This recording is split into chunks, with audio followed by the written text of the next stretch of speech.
Student, आज हम लोग पढ़ेंगे दूसरा जो इम्पोर्टेंट प्लांट ग्रोथ रेगुलेटर है। इससे पहले क्लास में हम लोग क्या देखे, जैसे कि मैंने पहले क्लास में बताया था कि जो प्लांट ग्रोथ रेगुलेटर होते हैं वो दो टाइप के होते हैं, एक प्रमोटर होता है और एक इनहिबिटर होता है। तो प्रमोटर में पहला हम लोग कौन सा देखें, ऑक्सिन देखें। तो अभी हम क्या देखेंगे, जिब्रेलिन।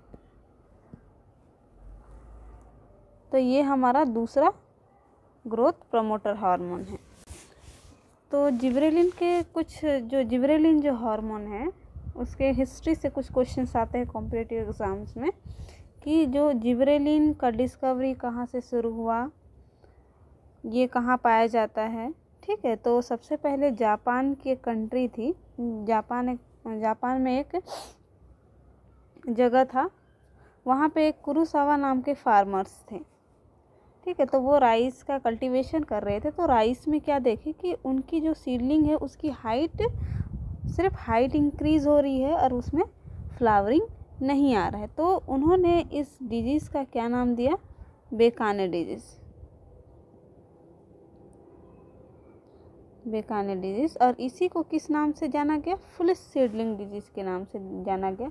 फिर बाद में देखा गया कि ये जो बीमारी होती है सिर्फ हाइट इंक्रीज़ हो रहा है प्लांट का और उसमें फ्लावरिंग नहीं आ रही है। तो ऐसा क्या रीज़न है जिससे कि सिर्फ प्लांट की या फिर राइस प्लांट की हाइट इंक्रीज़ हो रही है। तो बाद में पता चला कि उसमें फंगल अटैक है। फिर उसके बाद उस फंगल का नाम क्या था, जिब्रेला फ्यूजिकोराई। तो क्वेश्चन पूछता है कि जो जिब्रेलिन है वो किससे आइसोलेट किया गया, तो क्या है उसका कॉजल ऑर्गेनिज्म, जिब्रेला फ्यूजिकोराई। तो इसको सबसे पहले 1935 में यबूता नाम के एक पैथोलॉजिस्ट थे, ये क्या किया, आइसोलेट किए जिब्रेला फ्यूजिकोराई से जिब्रेलिन। ठीक है, तो जब 1935, तो इस टाइम क्या हो रहा था, सेकेंड वर्ल्ड वॉर चल रहा था, जिससे जो हमारा इन्फॉर्मेशन है कि जिब्रेलिन नाम का हार्मोन का डिस्कवरी हुआ है, ये इन्फॉर्मेशन वेस्ट साइड नहीं पहुंच पाया था। ठीक है, तो उतना पब्लिसिटी नहीं हो पाया था इस डिस्कवरी का। इसके बाद लगभग 1955 और 1961 में वेस्ट साइड इसका क्या हुआ, पब्लिसिटी हुआ कि हाँ, ऑक्सिन के बाद क्या है, जिब्रेलिन में एक हार्मोन है जो क्या करता है, ग्रोथ को रेगुलेट करता है।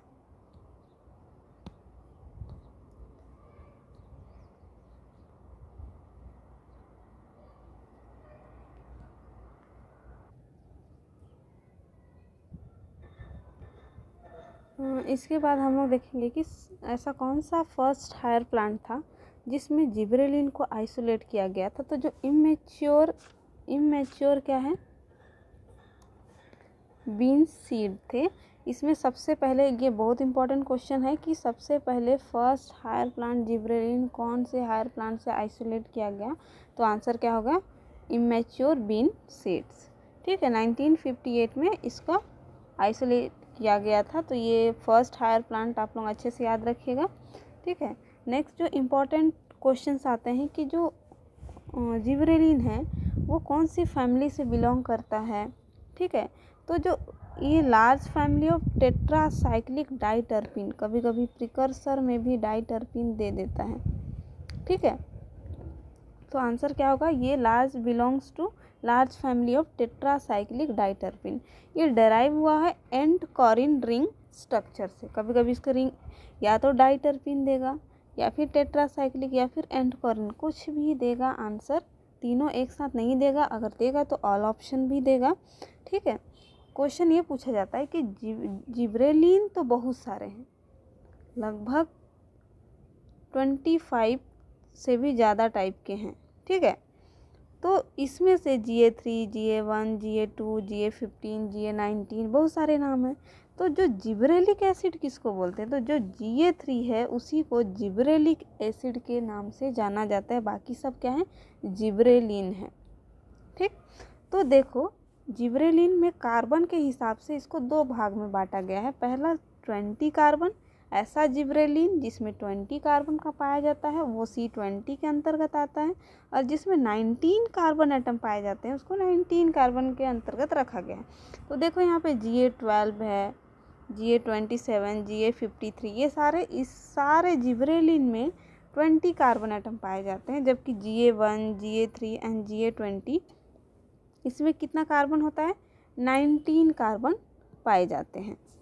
ठीक है, फिर देखो कि जो 19 कार्बन वाले हैं, जैसे कि यहाँ पे हम लोग देखें Ga1, Ga3 एंड Ga20, तो क्या होता है ये as compare to 20 carbon compound, जो 20 कार्बन जिसमें है उससे ज़्यादा एक्टिव रहते हैं कार्बन 19 वाले कंपाउंड। ठीक है, तो कभी कभी ये क्वेश्चंस भी आ जाता है। अब मोस्ट इम्पॉर्टेंट क्वेश्चंस कहाँ बनता है जिब्रेलिन में, साइट ऑफ सिंथेसिस से, कि प्लांट का ऐसा कौन सा पार्ट जिसमें जिब्रेलिन सिंथेसिस होता है। तो पहला क्या है, डेवलपिंग सीड्स एंड फ्रूट।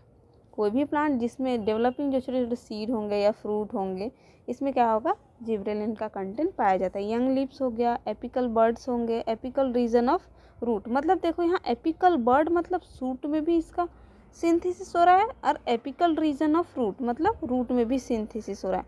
मतलब जिब्रेलिन नीचे से ऊपर जाएगा और ऊपर से नीचे, मतलब इनका जो डायरेक्शन है वो सब तरफ होगा। अब देखो प्रिकर्सर इसका क्या लिखा है, डाइटर्पिन या फिर टर्पेनॉइड्स।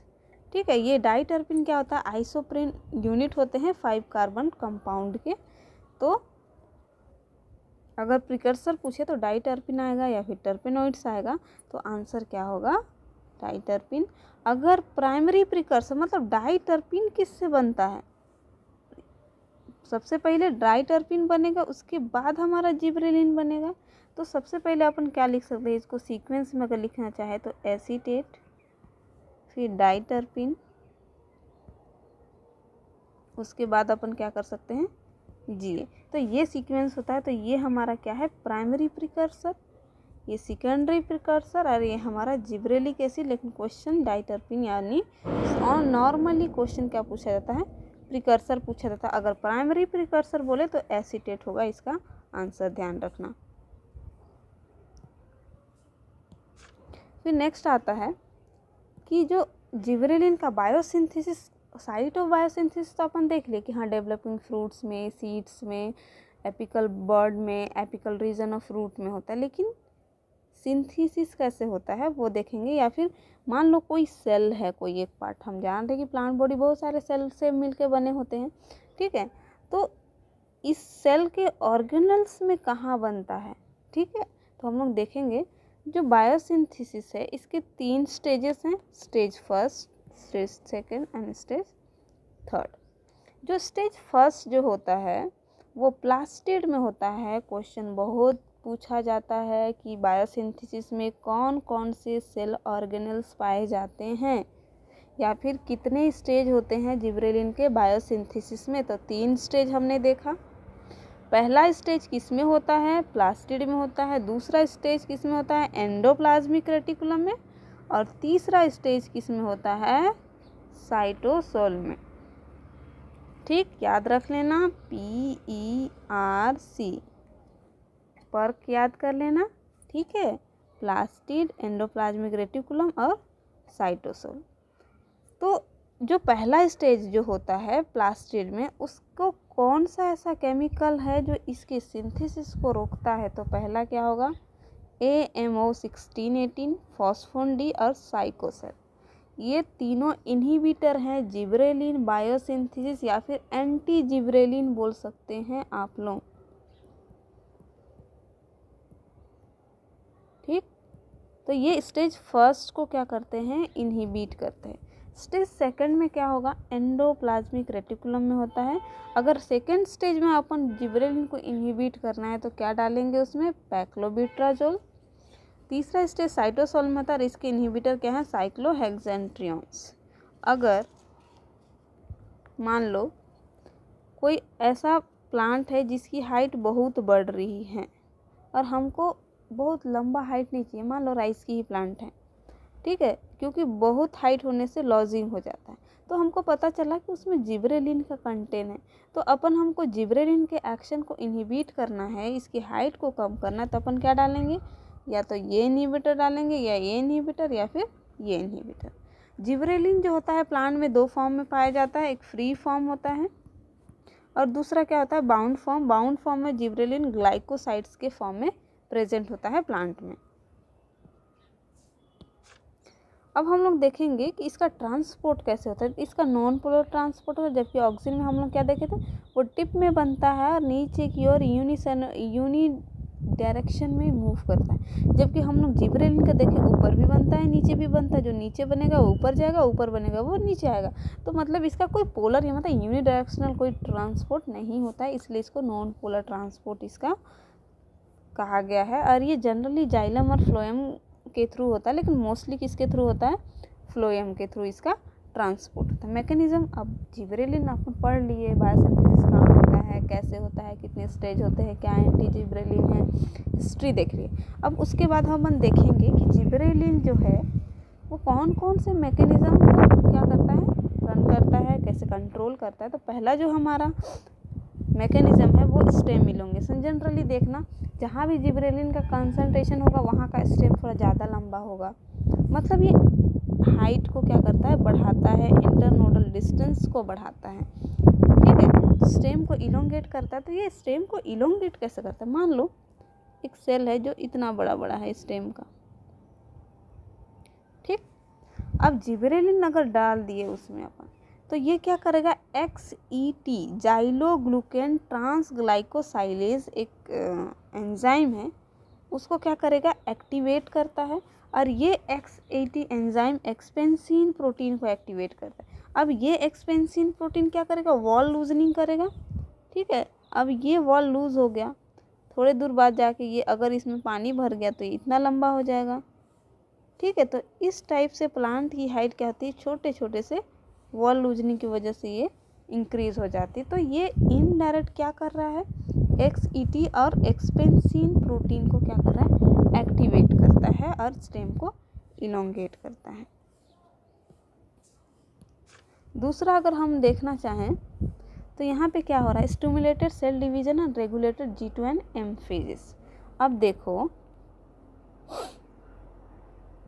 इसमें क्या होता है,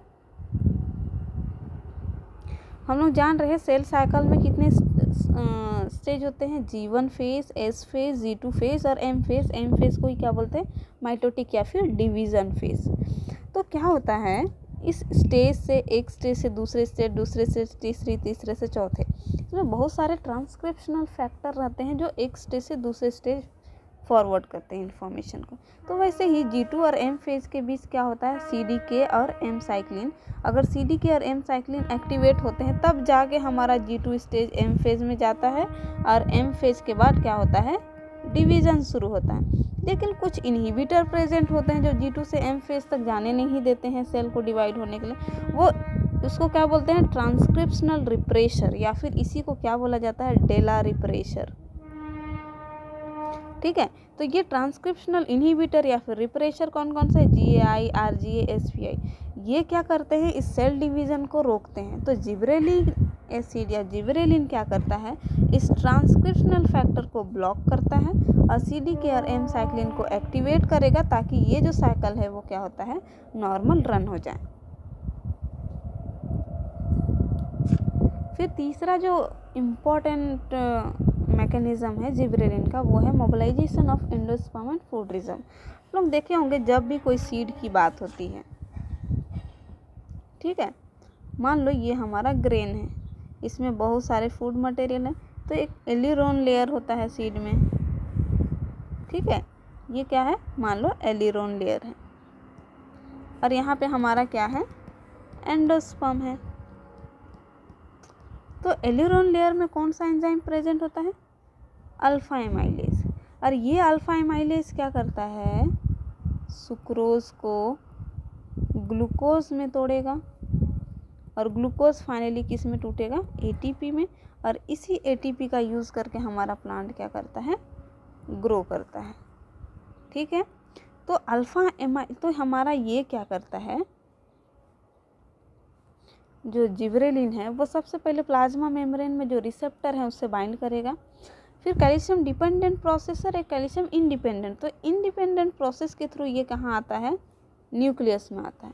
न्यूक्लियस में एक डेला रिप्रेशर होता है, उसको इनहिबिट करता है और MYB जीन को एक्टिवेट करता है। यही MYB जीन क्या बनाता है, अल्फ़ा एमाइलेज बनता है। और यही अल्फ़ा एमाइलेज फाइनली क्या करता है, ग्लूकोज को तोड़ के ATP का जनरेशन करता है। तो इनडायरेक्ट ये एटीपी जनरेशन या फिर फूड मटेरियल को मोबिलाइज करने का काम भी कौन कर रहा है, जिबरेलिन करता है।